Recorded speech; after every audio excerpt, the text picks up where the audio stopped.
las estadísticas de la OMS en los últimos años dan cuenta de que es un problema que simplemente no se está tratando como debiera a lo mejor, y nosotros como cristianos en este momento queremos conversarlo con un pastor que también es psicólogo y que también es capellán, que tiene más experticia en el tema. Pero le quería mencionar que por lo menos la estadística de la Organización Mundial de la Salud en los últimos años mencionaban, con respecto a la pandemia que nos ha azotado, ¿verdad?, en este último tiempo, que en el año 2019-2020 habían fallecido cerca de 1.800.000 personas a raíz del virus y 1.200.000 a causa de suicidios. ¿Ya? Así es que, bueno, evidentemente que nosotros como integrantes de las Fuerzas Armadas no estamos exentos de esto, sobre todo porque ustedes saben es donde están las armas, ya sea militares o policías, ¿verdad? Pero también hemos visto que ha habido un incremento en este último tiempo de los suicidios en los adolescentes y también en los adultos mayores. Tal vez los adolescentes han estado inmersos en este tema de las redes sociales, que de pronto mandan una foto, por ejemplo, esperando tener aprobación de sus pares y resulta ser que no tienen la aprobación o son funados, etcétera, y eso los deprime. Y tal vez pudiese ser una causa, ¿verdad?, de que nuestros jóvenes estuviesen quitándose la vida. También nuestros adultos mayores en este último tiempo, también quizás por el tema de la pandemia, se han visto solos, tal vez no han tenido la experticia de poder conectarse a estos medios sociales, ¿verdad?, de las redes sociales, y han quedado solos, abandonados, sin un abrazo, sin un te quiero, y eso es lo que hoy día queremos tratar básicamente. Así que voy a iniciar esto con una lectura de un texto bíblico, que es lo que me ha motivado básicamente, y creo que a cada uno de ustedes, que se encuentra en el libro de Proverbios, en el capítulo 24, verso 11 y 12, y lo lectura en el nombre de nuestro Señor Jesucristo. Libra a los que son llevados a la muerte, salva a los que están en peligro de muerte, porque si dijeres, ciertamente no lo supimos, ¿acaso no lo entenderá el que pesa los corazones? El que mira por tu alma, él lo conocerá, y dará al hombre según sus obras. Amén, palabra de Dios. Entonces, en este minuto quisiéramos invitar a nuestro primer exponente, a mi suboficial infante marina en retiro, enfermero naval dentro de sus capacidades. Así es que los dejo con ustedes, ¿verdad?, para que él pueda exponer con respecto de los medicamentos algo bien sucinto, ¿verdad?, para después darle la oportunidad a nuestro capellán, pastor y exponente que va a realizar la charla, nuestro pastor Aravena. Amén. Mi hermano Helmut. Muchas gracias, mi hermana Sarita. Y desde ahora, capellán nacional de la Misión Evangélica Uniformada. Mi apellido es Biderman.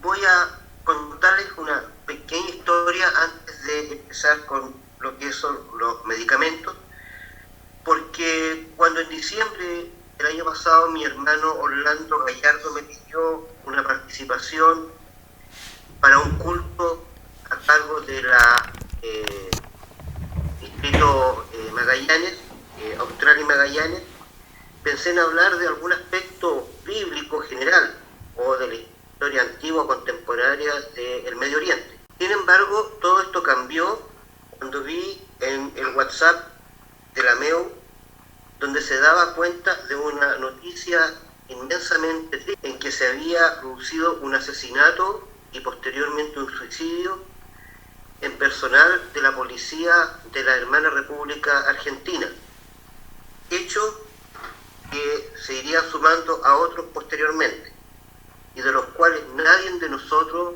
está libre que nos pueda suceder.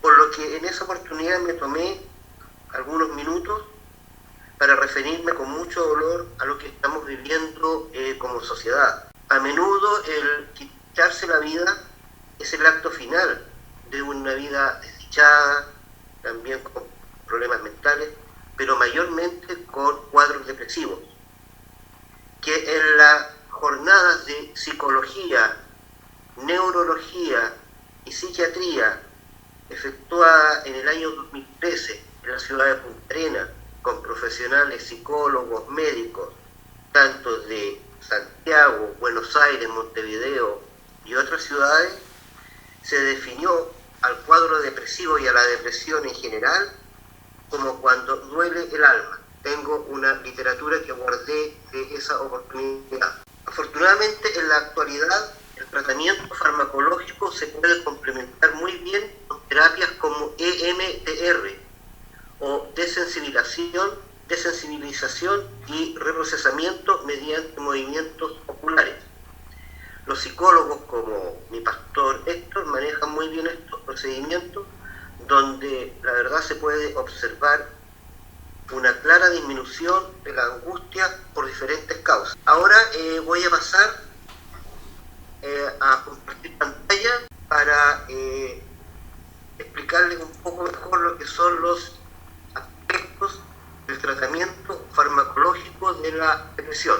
El objetivo es la remisión de los síntomas y la restauración funcional de los pacientes. Básicamente, el trastorno depresivo surge por alteración de factores que controlan la acción de sustancias llamadas neurotransmisores, como la serotonina, la noradrenalina, dopamina y otros, para enviar desde el cerebro al punto de acción y recibir información del cuerpo al cerebro. Acá voy a nombrar algunos fármacos del tratamiento de la depresión. Quiero dejar en claro que cuando se hacen este tipo de charlas, a lo más uno puede nombrar los principios activos genéricos y no marcas comerciales. Esto porque está controlado por el ISP y por el Ministerio de Salud.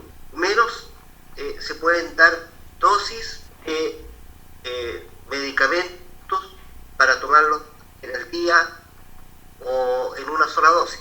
Así que espero que esa parte ustedes me la puedan entender. Existen los ISRS, que son los inhibidores selectivos de la recaptación de la serotonina u hormona de la felicidad. Se llama así porque regula el estado de ánimo. Ejemplos de estos medicamentos pueden ser la sertralina, fluoxetina, el citalopram y la paroxetina, aunque hay otros. La acción directa es ser antidepresivos y ansiolíticos. Los IRSN, inhibidores de la recaptación de la serotonina y la noradrenalina. Ejemplo, la venlafaxina y la duloxetina, con una acción antidepresiva y también ansiolítica. IRND, o inhibidores de la recaptación de dopamina y noradrenalina. Ejemplo, el bupropión, que también se llama anfebutamona, acción antidepresiva y ansiolítica. Aquí quiero recordarles que el bupropión se utiliza desde hace un tiempo a esta parte con excelentes resultados para la terapia de la adicción al tabaco.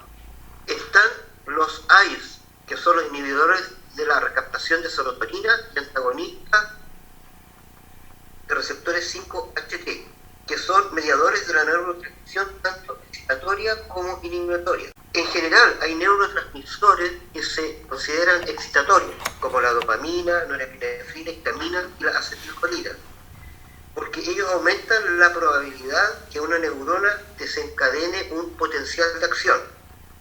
También hay neurotransmisores, como la serotonina y el ácido gamma aminobutírico, o también llamado gamma, que disminuyen la probabilidad de un potencial de acción. Ahora, ¿qué es lo que es un potencial de acción? Es una onda de descarga eléctrica que viaja a lo largo de la membrana celular, específicamente de la neurona, que es la célula nerviosa, modificando la distribución eléctrica. Al modificarse, hay voltajes para el sodio y voltajes para potasio que se llaman bomba sodio-potasio, que en enseñanza media ya se empieza a enseñar este tipo de procedimientos biológicos. Entre los AIS está la trazodona, que difiere un poco de los otros inhibidores porque además de antidepresivo y ansiolítico, tiene efecto hipnótico, o sea, inductores del sueño. Está el IMAO, que aquí pues solamente uno de los medicamentos, que es la selegilina, depresión de la noradrenalina, o sea, que no se descomponga la noradrenalina, la dopamina y el receptor 5-HT, que son receptores de serotonina ubicados en el sistema nervioso central y periférico. Se utiliza cuando hay depresión refractaria, y esto significa cuando la depresión no obedece a los tratamientos con los ISR, que son los inhibidores selectivos de la concentración de la serotonina, y otros antidepresivos, e incluso cuando las terapias electroconvulsivas que se hacen en pabellón por un médico psiquiatra son ineficaces. Ahora, para mostrarles un poquito todo lo que les hablé, les puse un dibujo donde hay una neurona presináptica. No sé si logran ver las palabras. ¿Están ahí? Sí. La neurona presináptica es aquella que está antes de producirse el efecto o el fenómeno que se llama sinapsis. ¿Ya? La sinapsis es la información fundamental que pasa de una neurona a otra. Las pelotitas verdes que se ven, que apenas se ven ahí, esas son los neurotransmisores, los que yo les hablaba, la dopamina, la noradrenalina, y que tienen que pasar hacia la neurona postsináptica para producir la cadena de información. Esto es milésimas de segundo. ¿Qué es lo que pasa en los pacientes con cuadros depresivos, con cuadros de trastornos mentales o pacientes esquizofrénicos? El neurotransmisor pasa de la neurona presináptica hacia la postsináptica, y cuando bajan los neurotransmisores se tienen que cerrar estas compuertas de salida. En esos pacientes no se cierran. Entonces, mucha cantidad de neurotransmisores que deberían pasar a la célula postsináptica para seguir con la información normal, se devuelven hacia la neurona presináptica. Y ahí es donde actúan todos estos medicamentos llamados inhibidores selectivos de la recaptación de la serotonina o de otros neurotransmisores, para que no se devuelvan hacia arriba. Espero que les haya quedado más o menos claro cómo es el funcionamiento de estos medicamentos. Y ahí uno puede ver que aunque el medicamento está hecho de sustancias químicas, para actuar dentro de una neurona necesita también la energía eléctrica. Por eso se habla de voltajes en las membranas celulares. Ahora, finalmente, porque eso es todo lo que más o menos puedo explicar de lo que es la parte farmacológica del tratamiento de la depresión, voy a irme a la parte más nuestra o más espiritual. Como cristianos debemos darnos cuenta que en estos pacientes hay un factor común, que es la ausencia de Dios en sus vidas.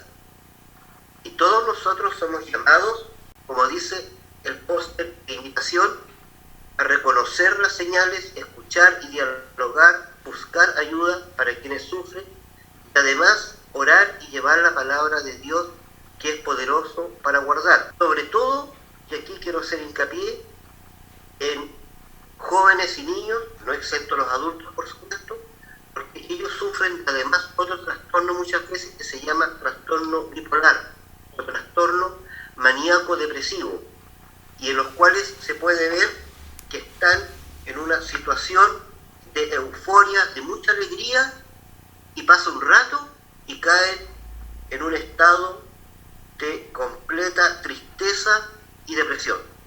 Y esto es remitente, o sea, pasa a lo largo del día y a lo largo de los meses de forma muy frecuente. Para finalizar,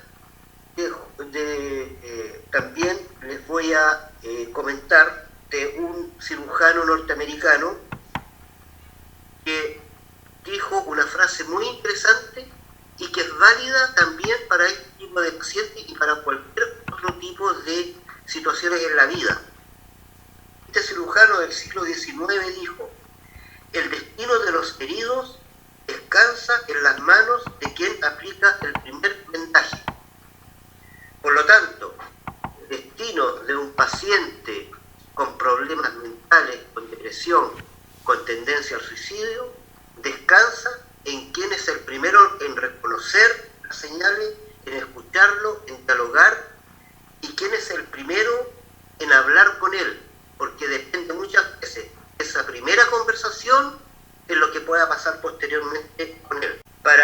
finalizar, deseo dejarles un hermoso versículo que dice: busqué a Jehová y él me oyó y me libró de todos mis temores. Salmo 34:4.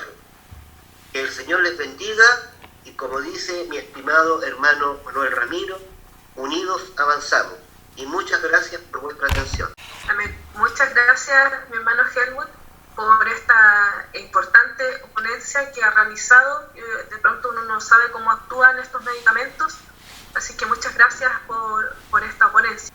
Y ahora sí vamos a dar paso a la charla que nos convoca por nuestro pastor de la Asamblea de Dios, Tanto Fagasta, capellán de la Fuerza Aérea de Chile y hermano en Cristo, y también psicólogo, el pastor Mauricio Aravena.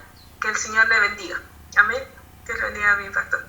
Muchas gracias, querida hermana Sarita. Muy buenas tardes para usted, para todo el equipo pastoral, la hermandad que está con nosotros presentes hoy, separando este tiempo importante, ¿verdad?, de conversar, de escuchar, de reflexionar, y que sin duda entre todos creo que podemos ir construyendo una proposición que nos permita poder asumir de mejor manera el rol social que tenemos, tanto al interior de nuestras congregaciones como también en el medio en el que nos desenvolvemos cada uno de nosotros. Así es que les felicito, agradezco enormemente el espacio que me brindan para poder aportar un granito de arena acá desde mi plataforma, como bien lo señala la hermana Sara.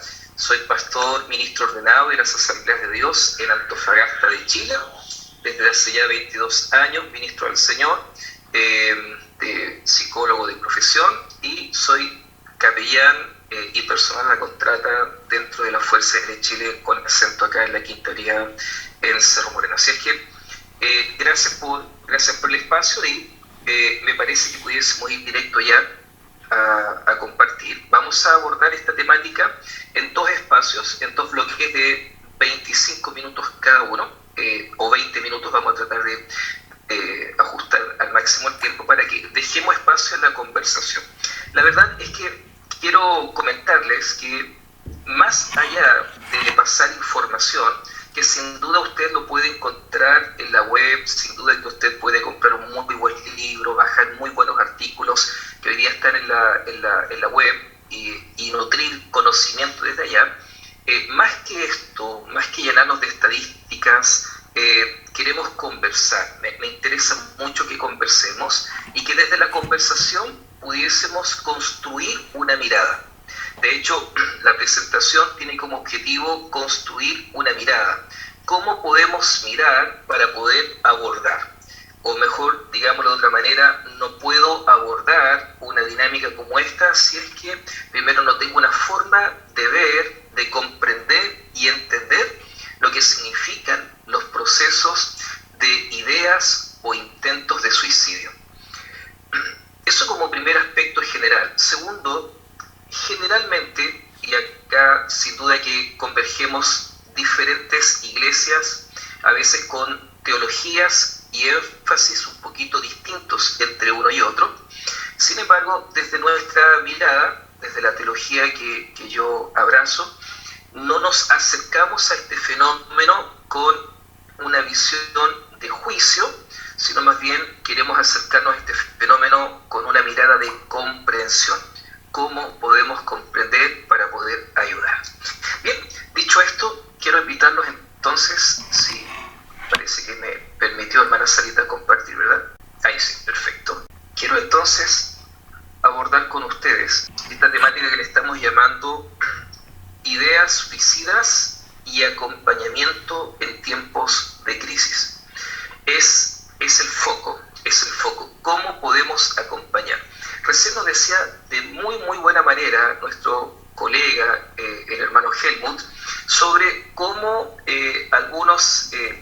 algunas diferencias del buen funcionamiento biológico hormonal en el ser humano obviamente son precursores y pueden ser incluso gatilladoras de procesos emocionales y biológicos que puedan acompañar justamente las ideas suicidas. Pero sin duda que todas las dificultades, la ausencia de serotonina, el exceso de cortisol, la ausencia de dopamina, que son hormonas que nos permiten bienestar, nos permiten un buen desarrollo, nos permiten, como la adrenalina, la actividad, proactividad, vienen de la mano, su ausencia o excesos siempre vienen de la mano con los conflictos relacionales que las personas enfrentan en la vida. Es decir, partimos de la base diciendo que nadie de la nada despierta una mañana diciendo tengo el deseo de quitarme la vida. No nace de la nada, no se relaciona con ningún evento, suceso que no haya experimentado desde el punto de vista bio, psico o social. Siempre hay situaciones, experiencias en todos los órdenes que van a acompañar una idea suicida en una persona, en un hombre o una mujer, en una persona creyente o no creyente. Porque en las iglesias no abordamos esta temática como la experiencia que viven nuestros propios hermanos. Yo soy pastor hace 22 años en mi congregación y he enfrentado diferentes momentos y procesos con personas, incluso habiendo vivido la dolorosa experiencia de ver a uno de nuestros adolescentes de 18 años, hace 2 años atrás, quitarse la vida de una manera tremendamente dolorosa. Entonces, esta no es solamente una realidad que va de la mano con las experiencias fuera de nuestro entorno, sino también es propio de nuestro quehacer como congregación. Solamente para hablar un lenguaje en común definamos algunos argumentos. Cuando hablamos de suicidio, estamos hablando entonces de aquel acto de quitarse deliberadamente la propia vida. Es un acto deliberado y que de alguna forma va previamente acompañado de un comportamiento, o lo que podríamos denominar como comportamiento suicida, ¿verdad? Aquellas acciones que llevan a una persona o pueden empujar a una persona justamente a morir, tomando desde una sobredosis de medicamentos, por ejemplo, hasta incluso de manera premeditada, queriendo estrellar su propio vehículo para poder, de alguna forma, terminar, no con la vida. Y la verdad es que, amados y amadas, no me va a dar el tiempo para poder abordar muchísimas cosas, porque hablar del suicidio podríamos tranquilamente hablarlo desde 15 enfoques distintos, pero solamente como para dejar un paréntesis. La mayoría de los estudios de personas que han intentado quitarse la vida y en un acto fallido de suicidio no logran concretar, luego la psicoterapia logra revelar que la persona en sí no está contra la vida, no es un acabar contra la vida, es un acabar contra situaciones específicas y puntuales que no han logrado lograr sobrellevar, transicionar o lograr trabajar de buena manera en su vida. Por lo tanto, vamos a erradicar una primera idea equivocada de que una persona que atenta contra su vida es que está queriendo atentar contra todo. No es así. El suicidio se ha convertido en la segunda causa de muerte en Chile. Muy bien lo dijo en la estadística nuestra hermana Sara, esto es efectivo. A nivel mundial, el suicidio durante la época pandémica se transformó en el segundo brazo armado que atenta contra la integridad de las personas. De hecho, según estudios en nuestro país, de Chile, déjenme sacar algo ahí, presenta la segunda mayor tasa, atento a esto con lo que pasa en nuestro país, la segunda mayor tasa de suicidio en el grupo etario entre 10 y 24 años según países que están dentro de la OCDE. En la realidad del contexto militar, yo sé que acá tenemos a muchos colegas, tengo algunos colegas de otros países que han trabajado como uniformados o trabajan como civiles dentro del contexto militar, como por ejemplo el norteamericano, la tasa en la última década de suicidio superó los casos de la población civil. En países como Cuba, por ejemplo, el suicidio de los militares se ha transformado en el fenómeno con más crecimiento, al punto que la mortalidad en los militares ha superado también en los últimos años la mortalidad por combate o por accidentes.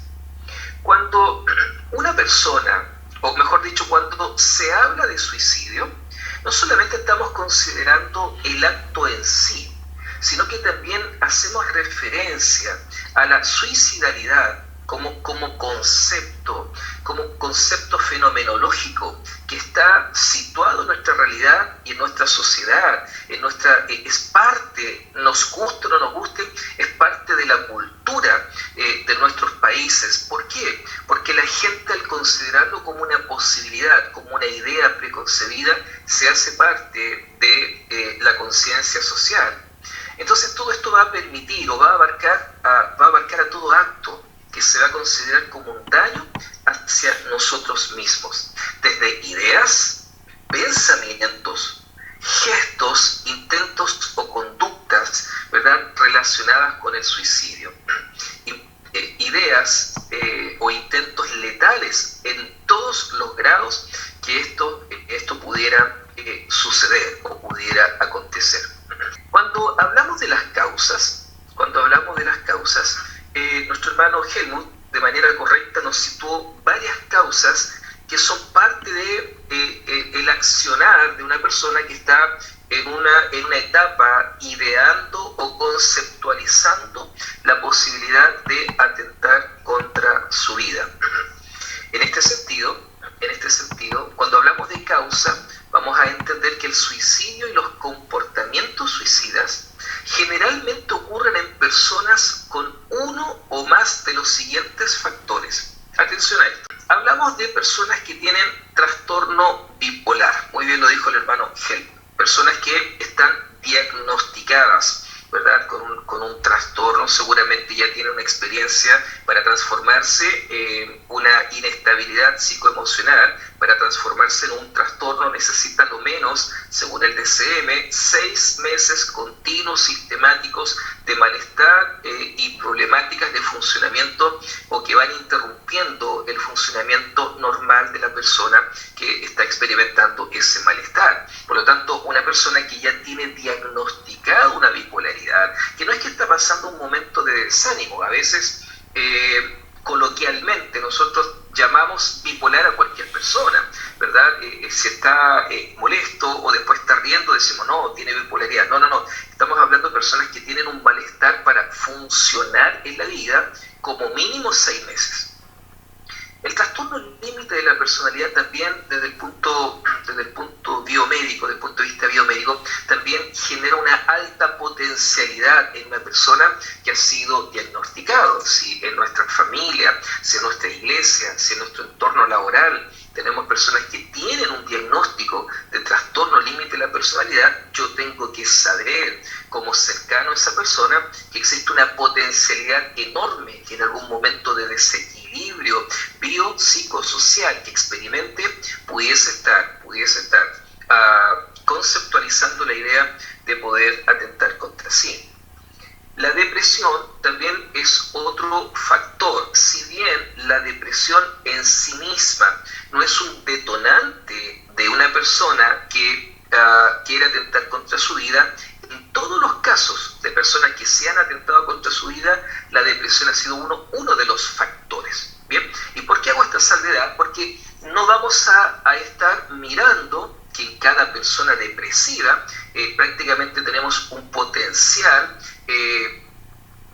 una persona potencialmente con ideas suicidas. No siempre es así, por favor, no siempre es así, pero sí lo encontramos. El consumo de drogas, el consumo de alcohol, promueve ideas poco controladas, poco consideradas, poco reflexionadas desde una mirada más crítica en una persona. Los trastornos de estrés postraumáticos, en especial aquellos que han sido violentamente dañinos a la dignidad de una persona y además no han sido procesados, efectivamente son personas susceptibles a ideas suicidas. Por ejemplo, el caso del bullying, un adolescente de 13 años, 15 años, 18 años, que vivencia bullying en su colegio, en la universidad, y que además ese bullying está dañando profundamente la dignidad de él como ser humano, por supuesto que lo deja en un estado de vulnerabilidad tremenda. La esquizofrenia es otro diagnóstico que en menor medida medida, porque la esquizofrenia obviamente es un trastorno y es una enfermedad que está en mucho menor medida en la población, pero que sí genera posibilidades en un sujeto. El historial de abuso sexual, esto está comprobado, cuando el abuso sexual, físico o emocional, que tanto hombres como mujeres han experimentado en diferentes etapas de la vida, que no han sido tratados, que no han sido conversados, en la cual no ha recibido el apoyo y la contención necesaria, también deja a las personas en una fragilidad de su razonamiento frente a un eventual querer acabar con un aspecto tan doloroso que pudiese estar experimentando. Y los problemas financieros en la última década han crecido enormemente. El porcentaje de personas con ideas o intentos de suicidio por problemáticas financieras, económicas, y que además van de la mano con las problemáticas de relación interpersonal, han acrecentado enormemente en la última década a nivel mundial. Si usted le pega una revisada, mis estimados y estimadas hermanos en Cristo, si solamente le damos una revisada a este pequeño cuadro, y hay muchos otros, pero estoy tratando de colocar los más centrales, usted se dará cuenta que toda la vida, todo lo que rodea a un hombre o una mujer que está con una idea o un intento de suicidio, está relacionado con una otra persona. Cómo se relaciona, cómo se vincula, cómo funciona lo familiar, cómo funciona lo económico, si es que ha experimentado un estrés postraumático, si está experimentando una depresión porque tal vez sufrió bullying, porque tal vez fue abandonado, porque tal vez fue engañado en su relación de matrimonio. Si usted se fija, se va engatillando desde cómo la persona está enfrentando una situación o dos situaciones particulares, pero que no tienen que ver con la generalidad de la vida.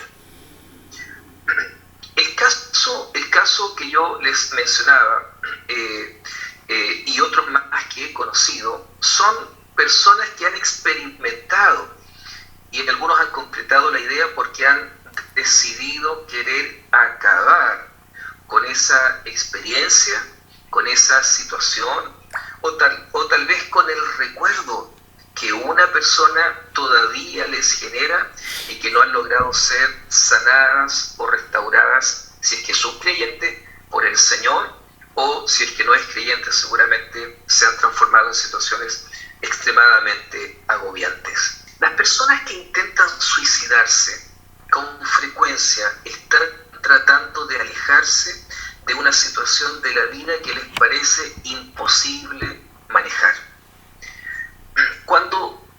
Si volvemos un poco a el funcionamiento químico de nuestro cerebro, en la liberación de las hormonas, usted sabrá, por ejemplo, que el cortisol, la hormona que libera cortisol, genera en nosotros esta sensación de reacción y huida. Es una hormona que nos mantiene en alerta, que nos mantiene preparados, que si usted de pronto quiere cruzar en una avenida de altísimo tráfico por un lugar incorrecto, su corazón se le va a acelerar, sus pulsaciones van a acrecentar. ¿Por qué? Porque se está liberando una alta dosificación de cortisol, porque es una hormona que nos prepara para la alerta y la huida. Sin embargo, cuando hay un evento traumático, un evento doloroso, se libera en tanta proporción,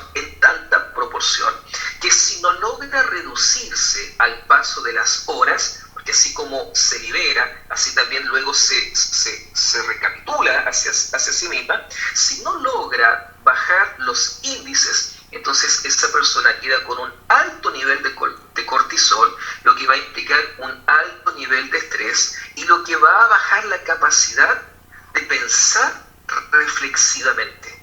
Es decir, una persona que está con un alto nivel de cortisol, de mucho estrés, por dolor, por un trauma, por una experiencia, con mucho estrés que no logra bajar a normalidad, pierde la capacidad de reflexión.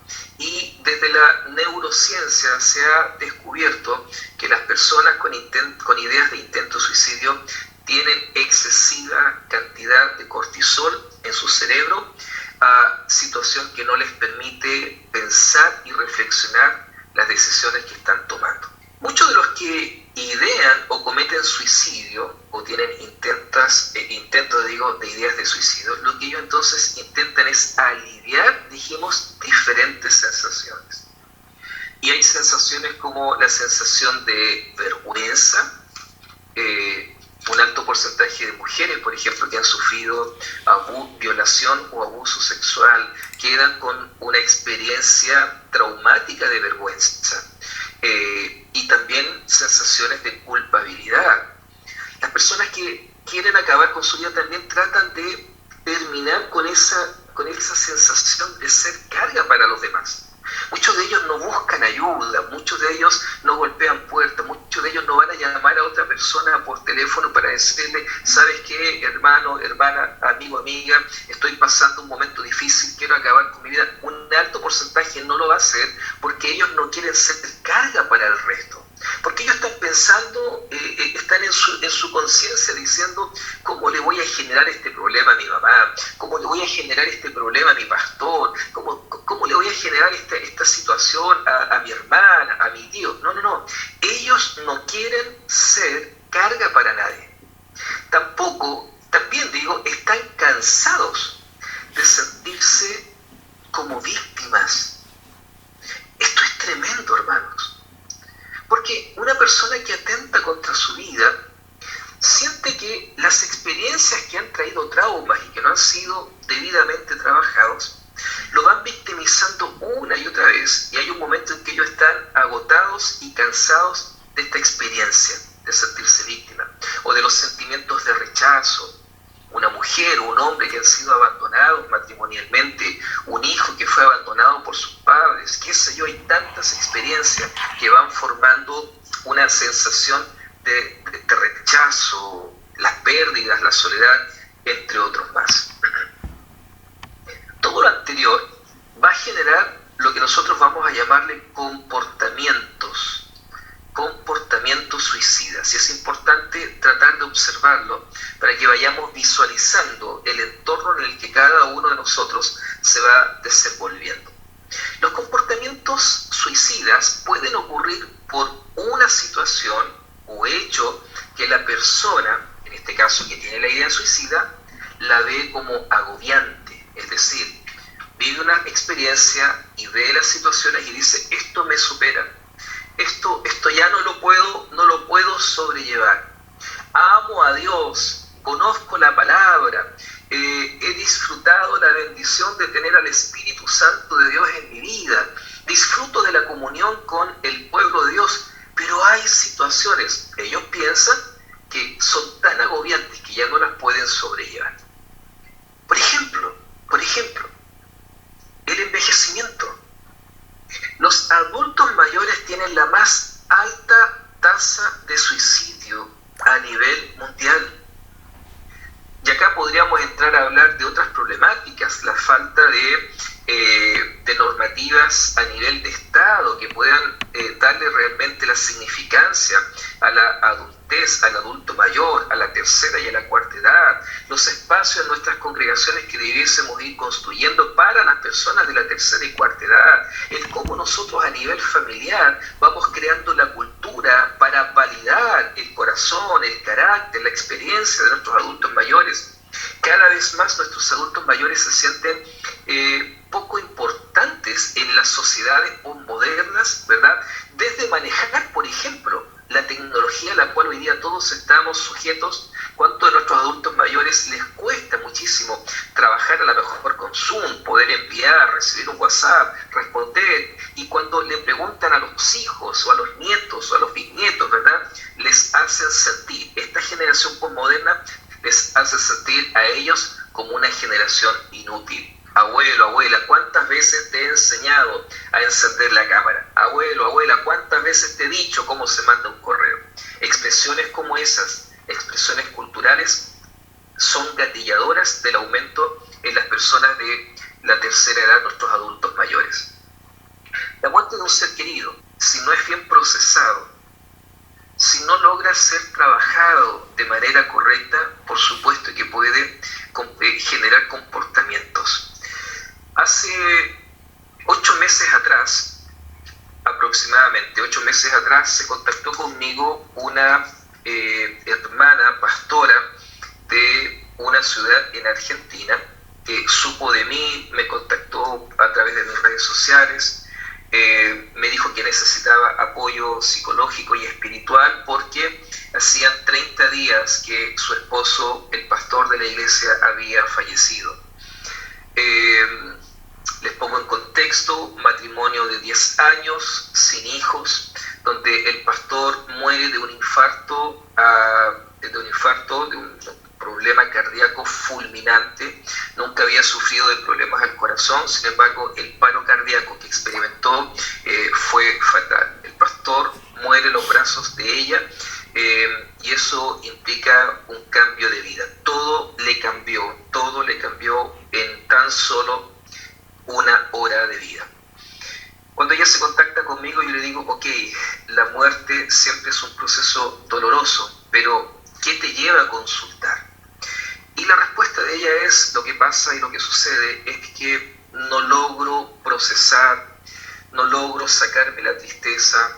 Todas mis colegas, hombres y mujeres, pastores, me dicen que tengo que confiar en Dios, me dicen que no tengo por qué estar llorando, cuestionan que todavía ponga una foto de mi esposo en las redes sociales. Entonces estaba luchando con una realidad, con una presión social del medio pastoral, que lejos de comprenderla, acompañarla y ayudarla en un proceso tan dramático, había un cuestionamiento colocando una mochila religiosa más allá de la que ella podía colocar. Tanto así como alguien en un momento le expresó, le dijo: mira, mi esposo falleció hace unos cuantos años atrás, yo solamente estuve 3 meses de duelo y luego rehice mi vida, así que en el fondo le estaba diciendo: tú debieses en 3 meses tener todo resuelto. Logramos trabajar con ella, gracias a Dios ella ha retomado sus funciones después de 8 meses, ha enfocado su vida, significado, pero siempre llegamos a esta conclusión. Ella me decía: ¿sabes qué, Mauricio?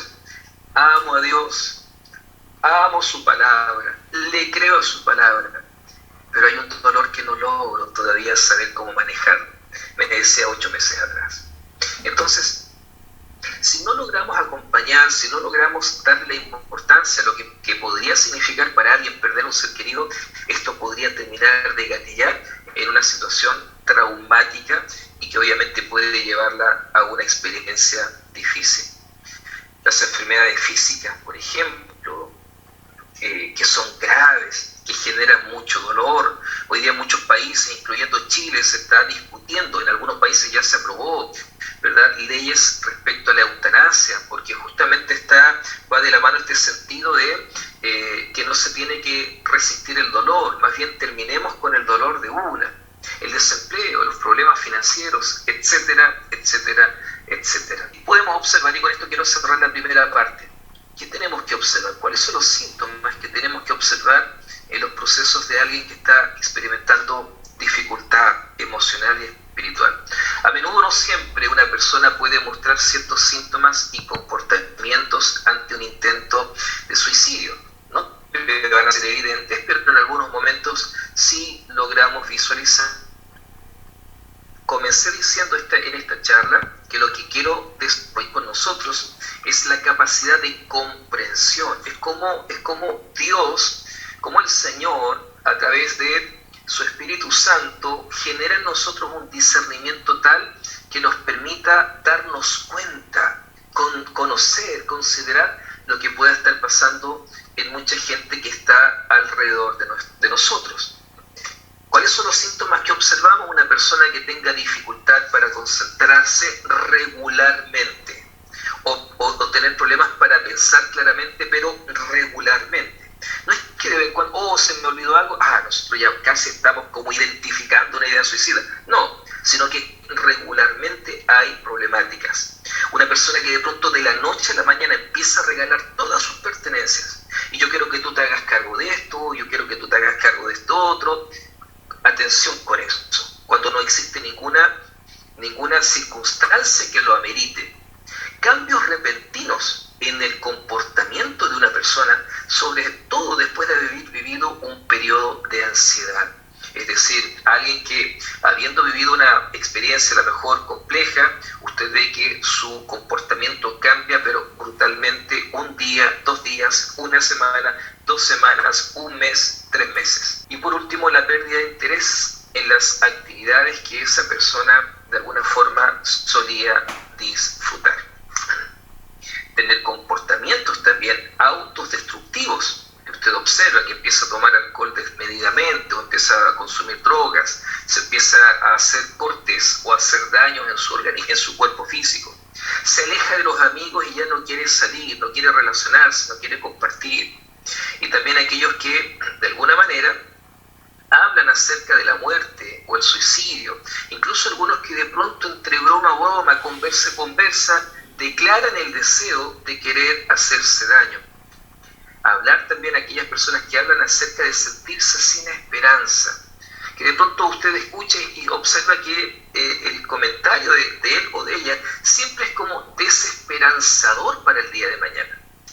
Cambian los hábitos alimenticios, los hábitos también de sueño, ya no duerme de noche, duerme de día, se queda hasta altas horas, come a deshora o no quiere comer o come en exceso. Y por último, aquella persona que de pronto usted observa que va preparando maneras, que de pronto hemos escuchado, que de pronto compra un arma, que compra pastillas, que usted sabe que a lo mejor no están diagnosticadas farmacológicamente. Esta primera parte, lo que quiero llevarlos, mis estimados y estimadas, es a tratar de mirar, ojalá, con el menor de los sesgos posibles, lo que pudiese implicar la idea o el comportamiento suicida de una persona, creyente o no creyente, conocedora o no conocedora de las Sagradas Escrituras. Y por favor, no tenemos el tiempo para entrar a discutir teológicamente si un creyente puede o no puede, que son las típicas preguntas y cuestiones teológicas que tratamos de discutir. Lo cierto es que hay una realidad. De esa realidad, la Iglesia del Señor, quienes trabajamos en las ciudades, quienes trabajamos en instituciones armadas, nos tenemos que hacer cargo. Jesús dijo, ustedes son la sal y ustedes son la luz del mundo. Pero para poder hacerme cargo, lo primero que tengo que tratar de construir es un conocer qué sucede en el mundo de una persona y cómo me acerco a él o a ella sin juicio alguno, sino con un corazón compasivo, misericordioso y que logra comprender lo que esa persona puede estar viviendo. Bien, abro los micrófonos para que tengamos unos minutitos para reflexión, para aportar, para preguntar, para responder entre todos nosotros también, porque acá todos estamos construyendo conocimiento. Por favor, apriete la manito si usted quiere aportar algo, la manito virtual, para saber, porque yo no logro verlos a todos, para saber que usted quiere comentar. Abrimos el espacio. Cierto. Y ahí somos llamados como iglesia a tener una mirada más cercana.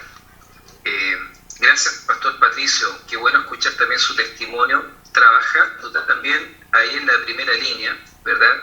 Conociendo tantas realidades que a veces son tan complejas, que a veces las juzgamos sin saber.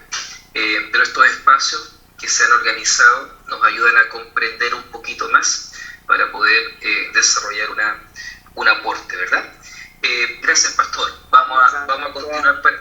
Gracias, muy amable. Muchas gracias a la hermana Sarita también. Gracias. Sí, gracias. Los últimos 2 aportes, nuestra hermana Doris y luego nuestro presidente nacional de la MEU, dice, parece, o algo así, Ramiros.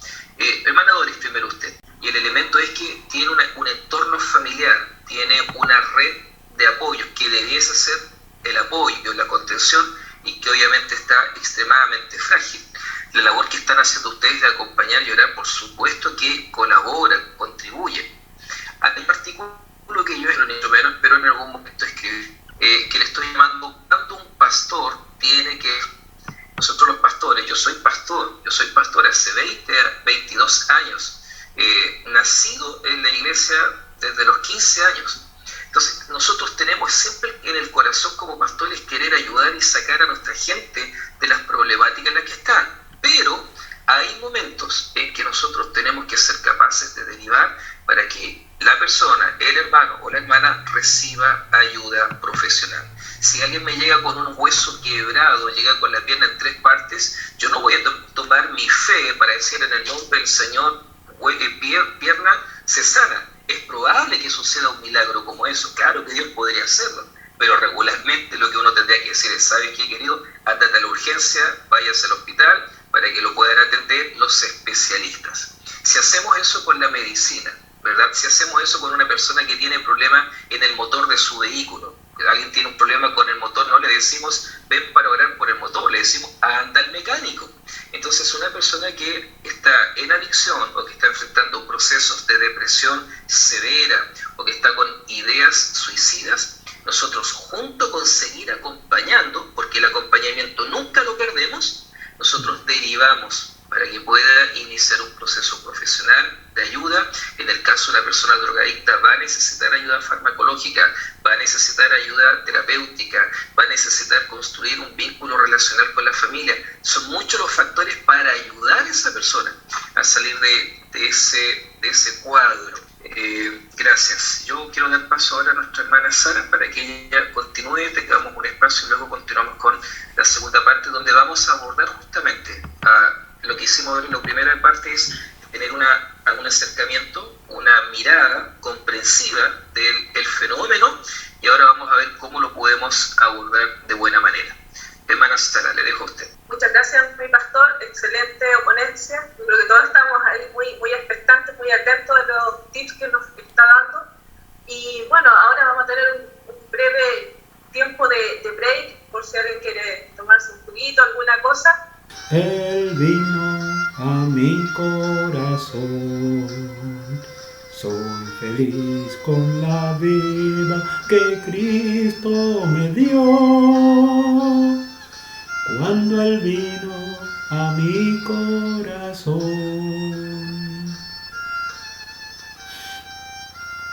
Amén. Seguimos entonces con la segunda parte de la ponencia de nuestro pastor Aravena. Así es que, mi pastor, Dios le bendiga. Muchas gracias. Qué linda canción, muy bien interpretado. Él vino a mi corazón. ¿Cómo nos cambió la vida que Él pudiera venir a nuestro corazón, verdad? Bien.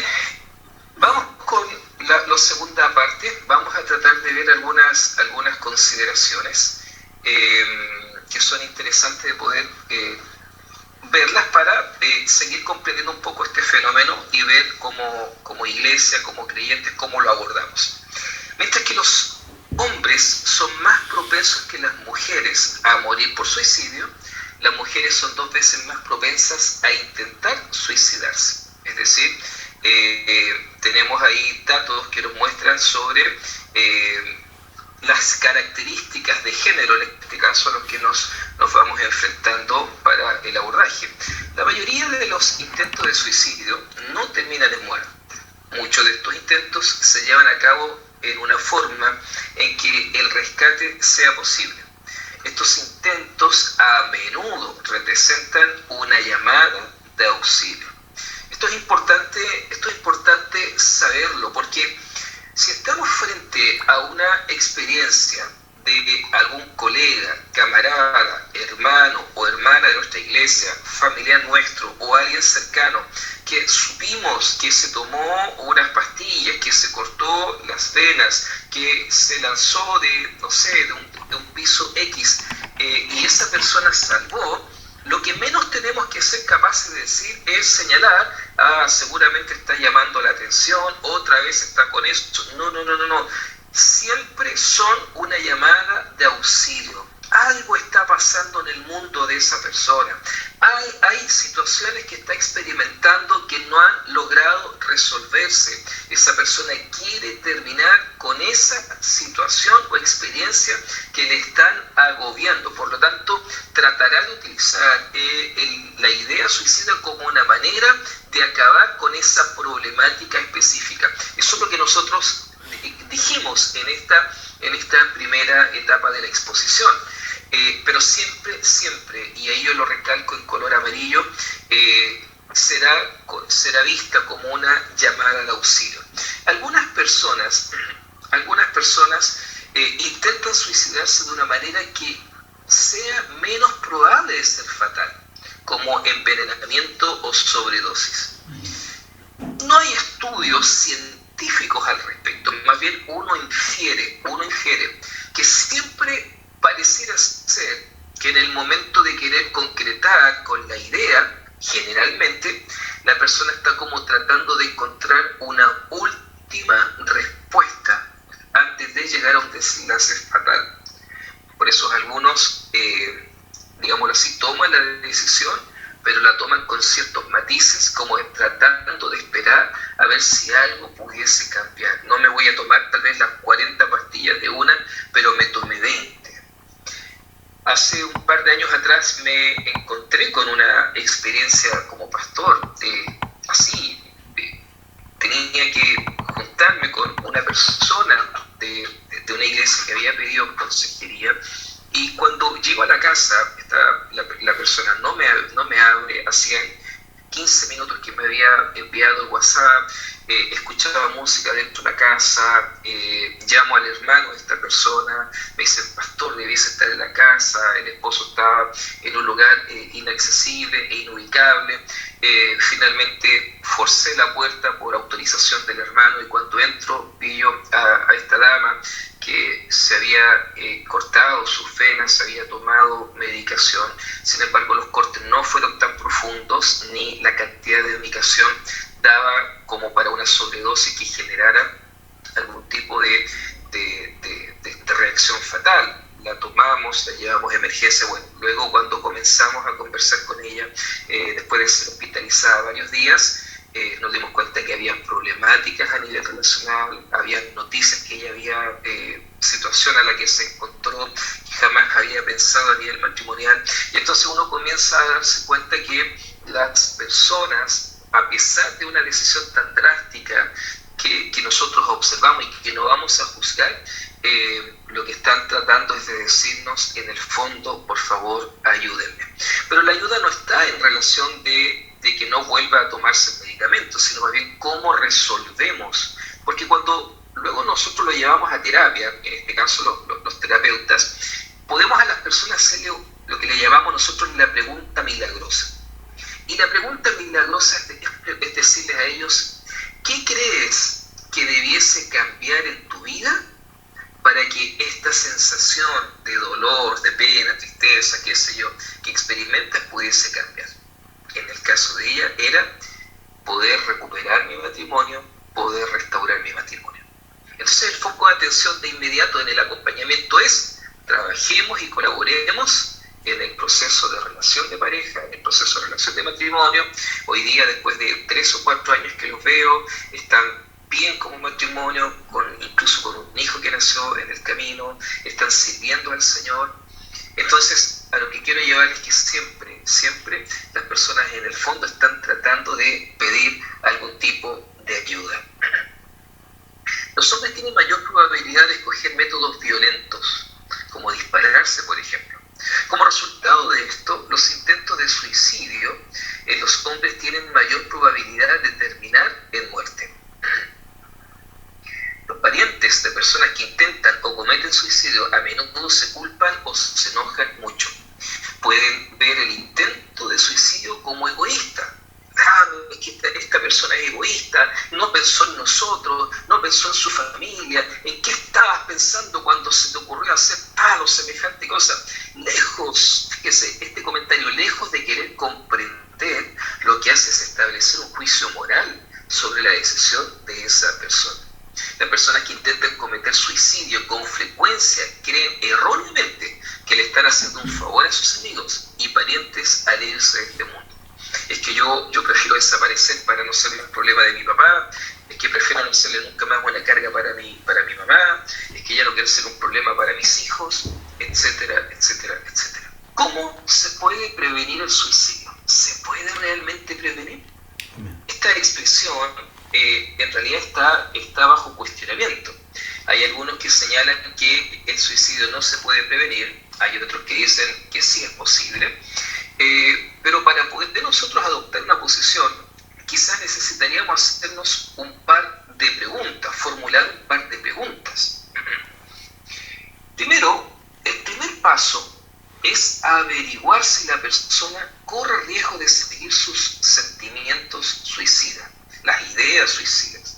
Si actuamos con delicadeza, entonces formulando preguntas cuidadosas, si logramos formular preguntas de atención, si logramos vincularnos con esa otra persona, entonces pudiésemos tal vez anteponernos a una posibilidad o a un desenlace posiblemente fatal.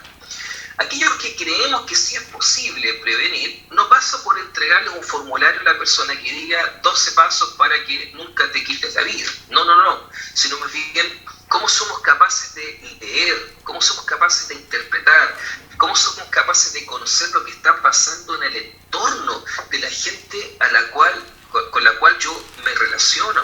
Si yo como pastor sé que en mi congregación una persona pierde a su papá, a su mamá, a un hijo de manera dramática, y luego comienzo a observar al paso de los minutos y de los días que algo no está funcionando bien en el proceso de duelo, yo tengo que ser capaz de acercarme, tengo que ser capaz de comenzar a indagar, de relacionarme. Estimados pastores y pastoras, hermanos y hermanas que están presentes en esta charla, no puedo conocer, no puedo acercarme y no puedo prevenir la posibilidad de un intento suicida si no me relaciono con las personas. Por eso que comencé mostrándole qué tipo de personas podrían estar bajo una posibilidad de una idea o un intento suicida. Entonces, cuando yo comprendo cuáles son las variables, cuáles son los factores que pudiesen llevar a una persona a cometer suicidio,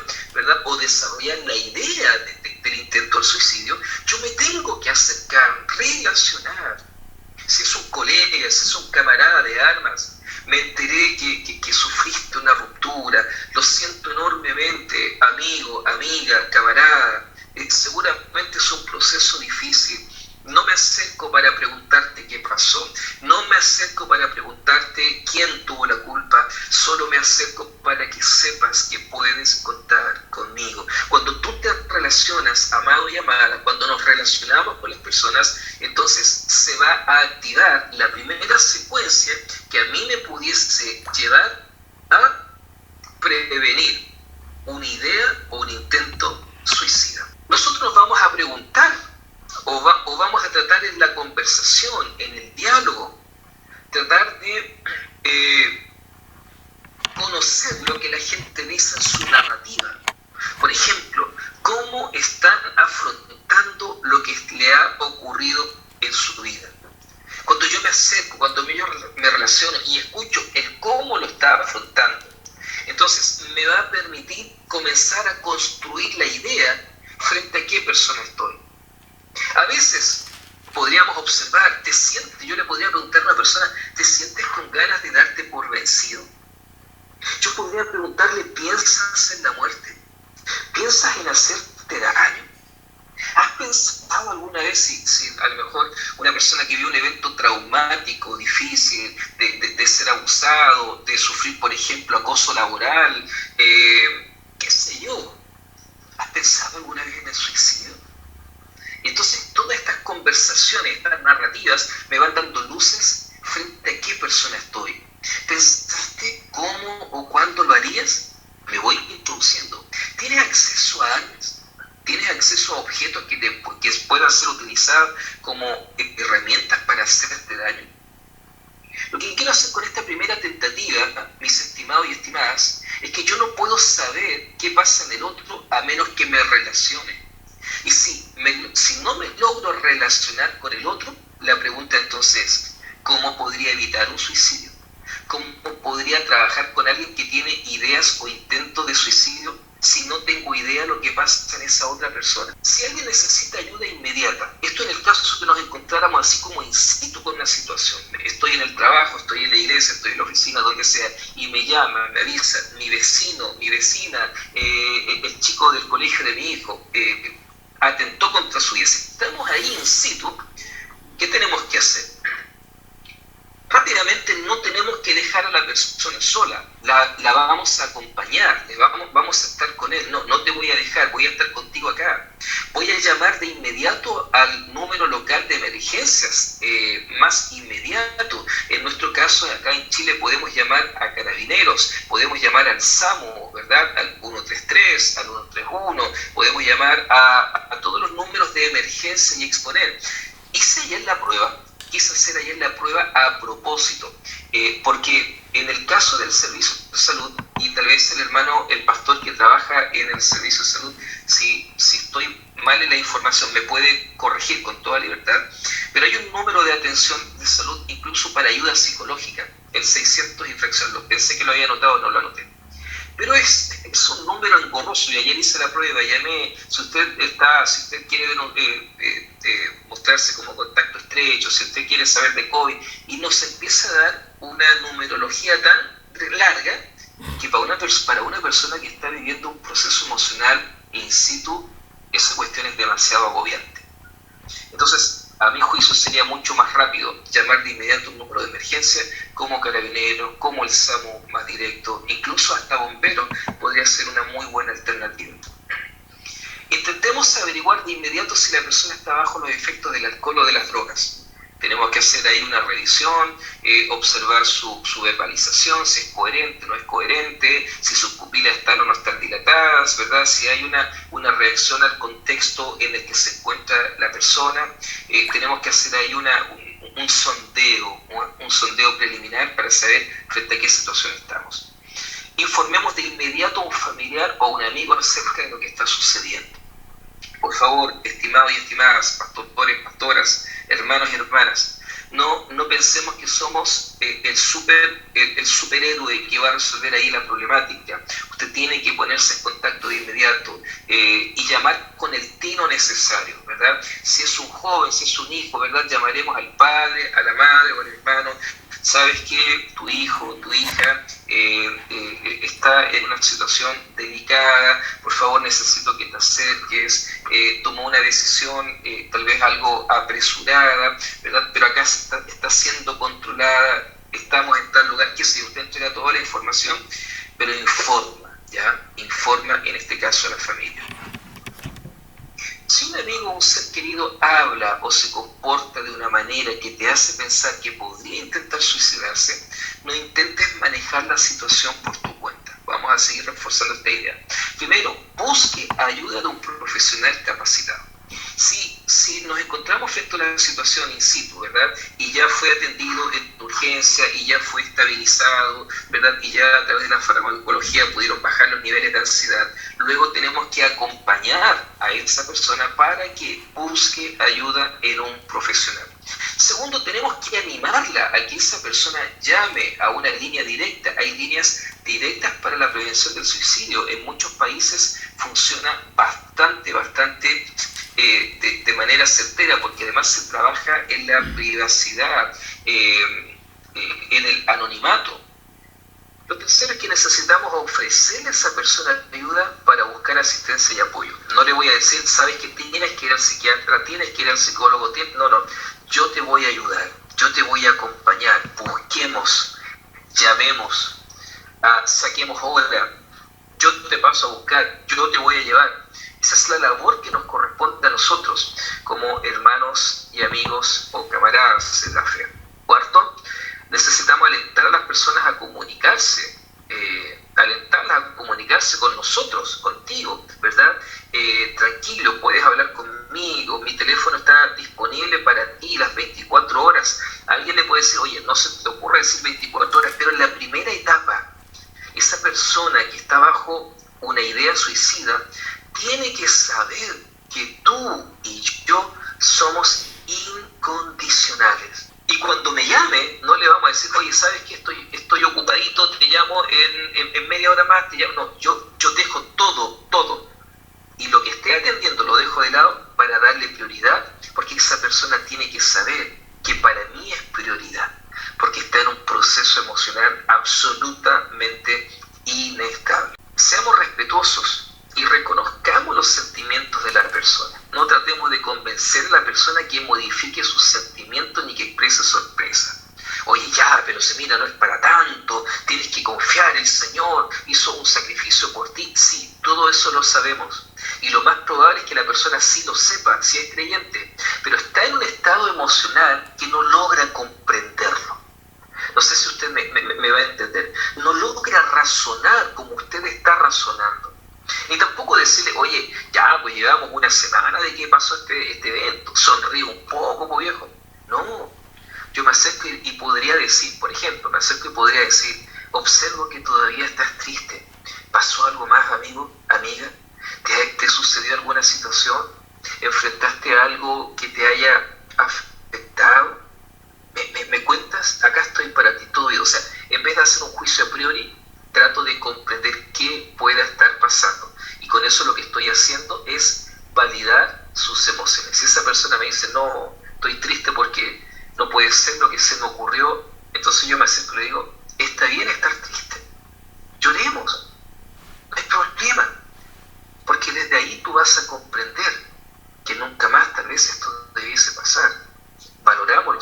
No seamos condescendientes ni sentenciosos. Por ejemplo, no le diga a alguien, hay cosas peores en la vida. No. O tienes muchas razones para vivir. Recuerden, la persona que está focalizada solo en un evento.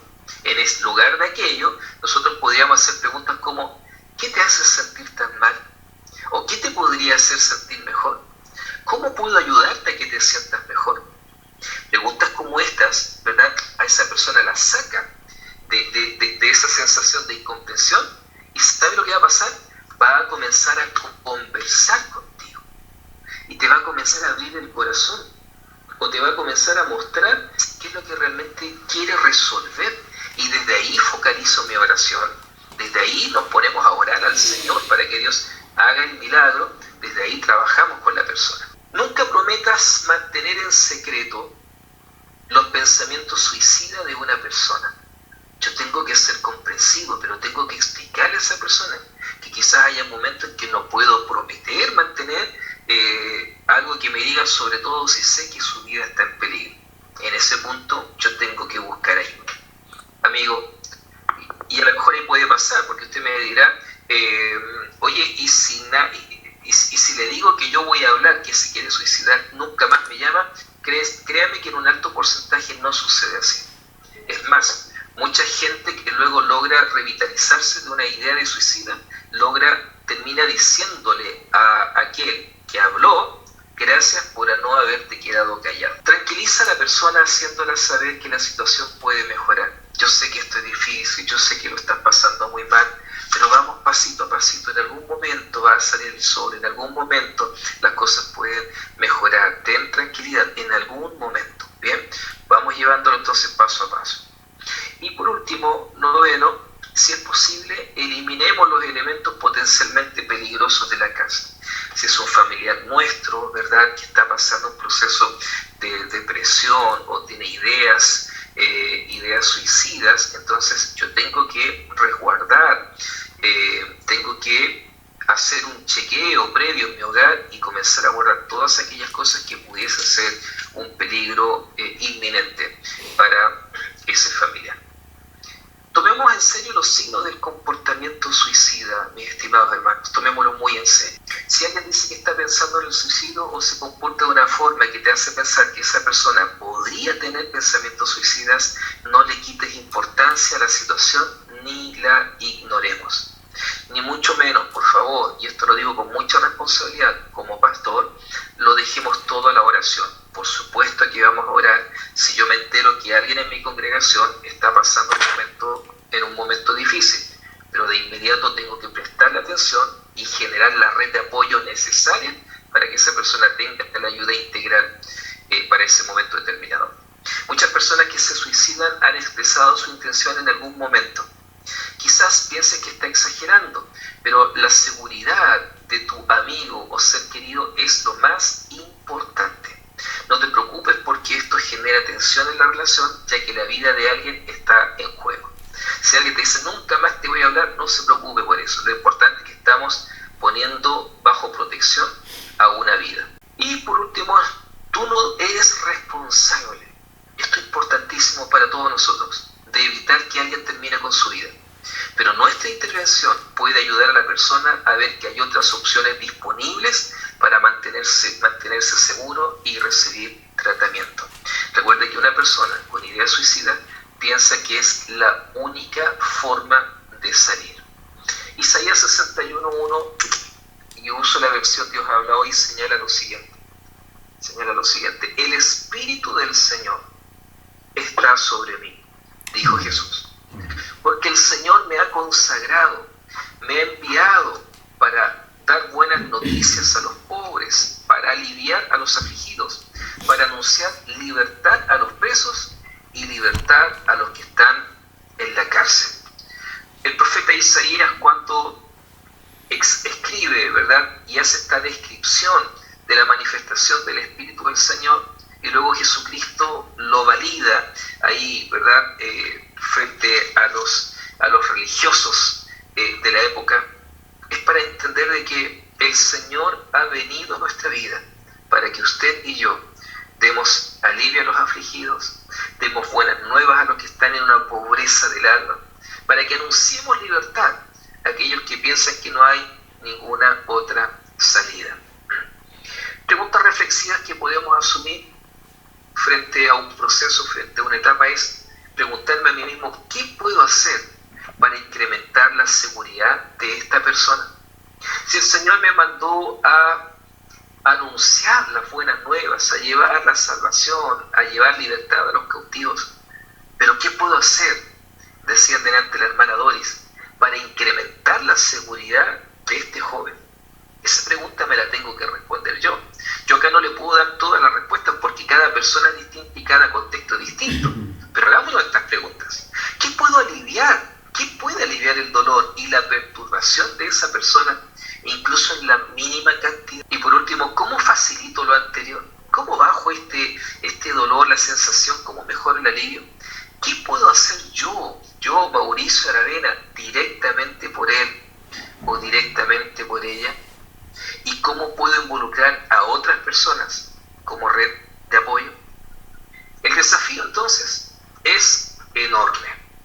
El desafío me lleva a cuestionarme cómo enfrento estos procesos, qué estoy haciendo para poder trabajar y cómo de alguna manera puedo ir desarrollando una concepción de los procesos para desarrollar como persona, como pastor o en la función que usted cumple, una manera de acercarnos, de relacionarnos, de interaccionar con las otras personas y de poder mostrarnos que podemos ser gente confiable, sin juicio, sin crítica, sino desde un corazón comprensivo.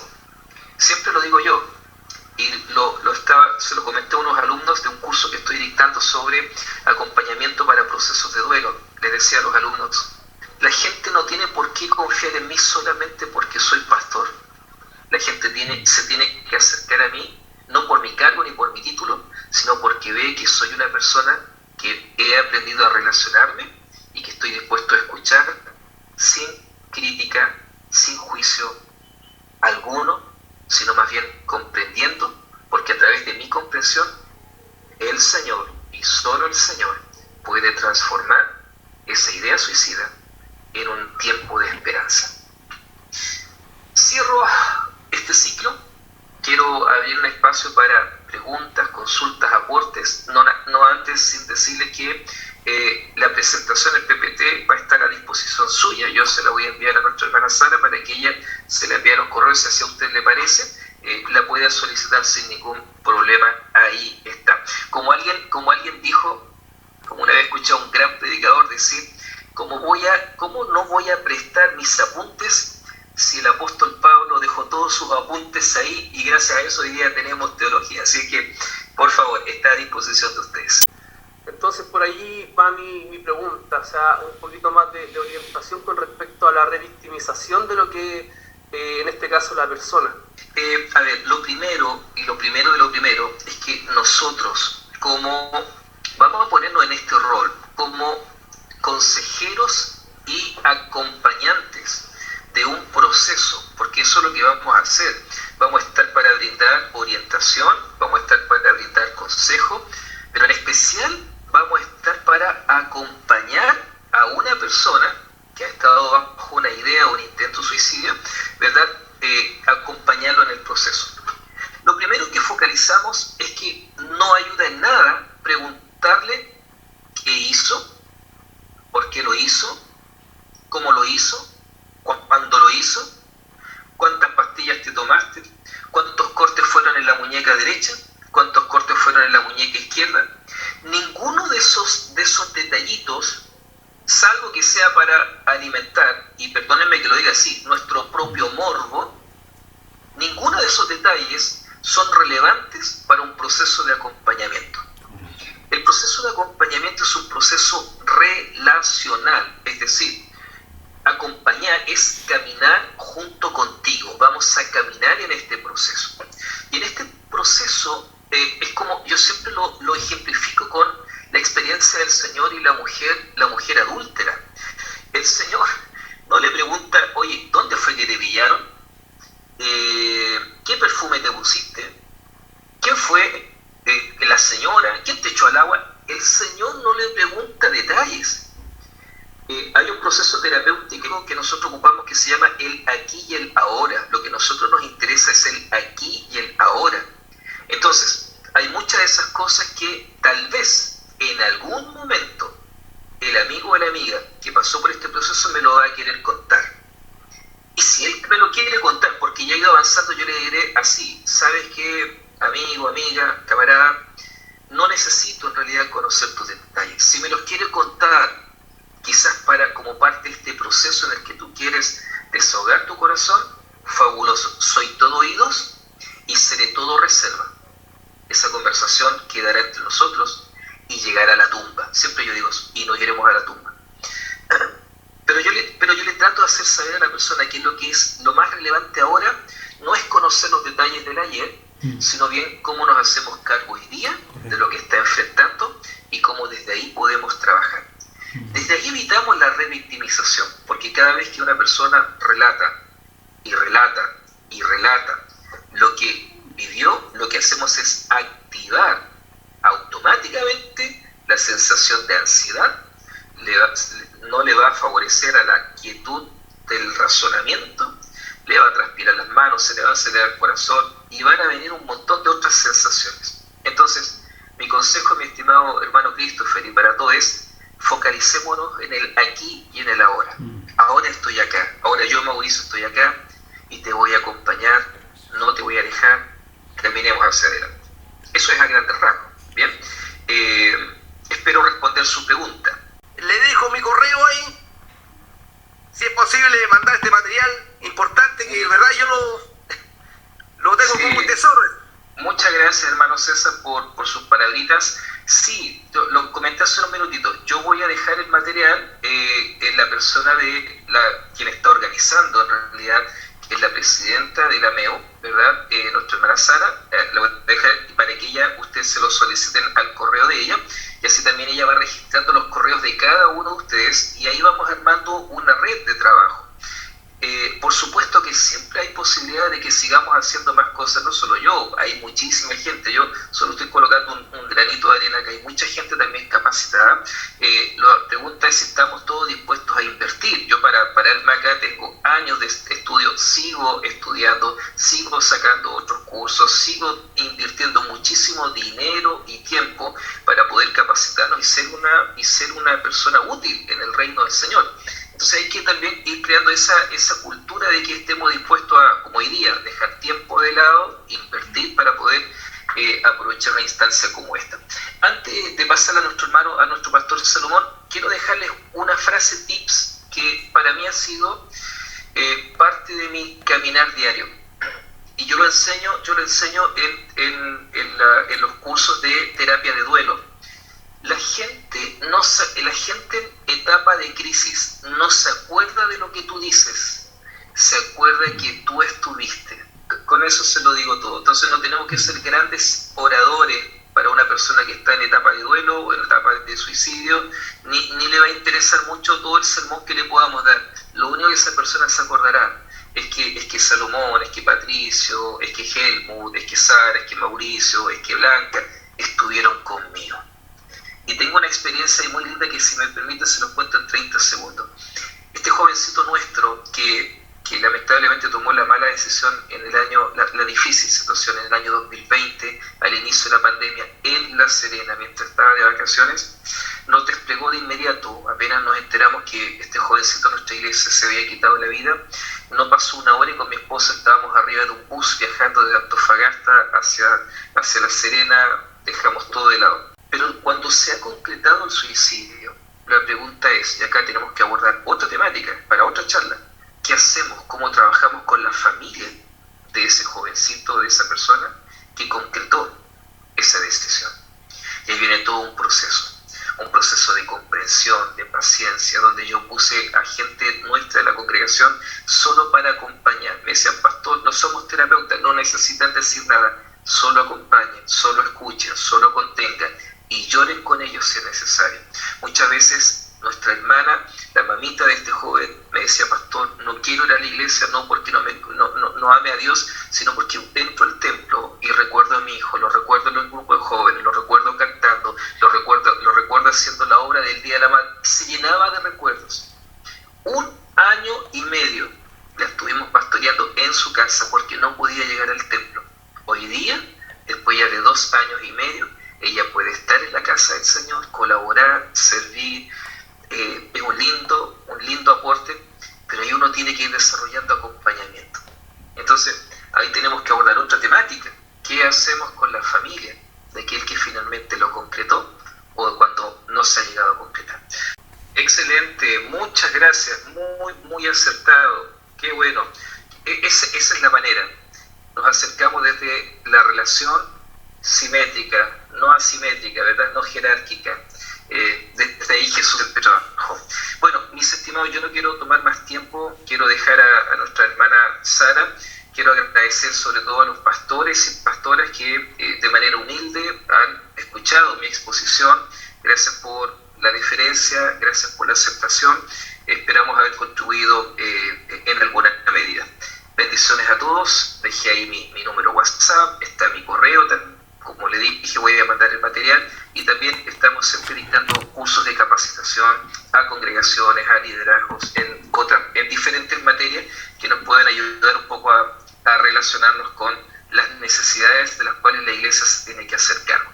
Bendiciones a cada uno y a cada una de ustedes. Hermana Sara. Pastor, una vez más, muchas gracias por esta tremenda capacitación que nos ha dado en este día, como dice bien usted, un día feriado que tal vez no pudiese estar disfrutando con su familia, pero aquí estamos para decirle a otros que aquí estamos en caso de que estén en necesidad, que necesiten un apoyo, aquí estamos.